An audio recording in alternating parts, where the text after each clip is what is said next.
बातमीतील घटनेच्या वास्तविकतेची तुलना थेट पाहत रहा सांगली अपडेट। ढालगाव येथून चोरीस गेलेले 2 डंपर पकडले। कवटेमंकाळ तालुक्यातील ढालगाव येथून चोरीस गेलेले 2 डंपर कवटेमंकाळ पोलिसांनी कर्नाटकात पकडले। एकाला ताब्यात घेतले असून 3 जण फरारी आहेत। पोलीस पथकाने 20 लाख मुद्देमाल ताब्यात घेतला आहे। पोलिसांनी फैयाज अब्दुल गफूर शेख वय 42 राहणार आझाद नगर होसपेट बल्लारी तालुका विजयनगर राहणार कर्नाटक यास अटक केली आहे। 3 आरोपी फरार आहेत। कवटेमंकाळ पोलीस ठाण्यात गुन्हा नोंद करण्यात आला आहे।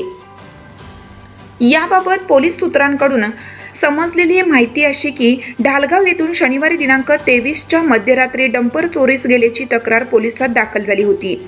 घटनेची दखल घेत पोलीस निरीक्षक ज्योतिराम पाटील यांनी तात्काळ पोलीस पथकास तपासाच्या सूचना दिल्या।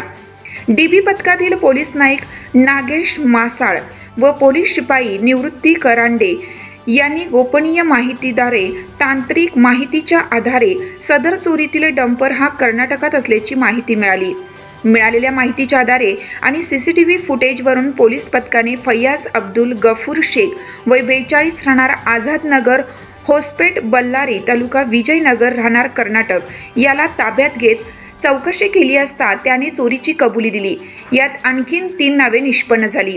कवटेमंकाळ पोलिसांनी गुन्ह्यातील टाटा कंपनीचा डंपर MH10 DT 9178 व MS01 GF 8144 हे दोन्ही डंपर वाहने होसपेट कर्नाटक येथून ताब्यात घेतली आहेत।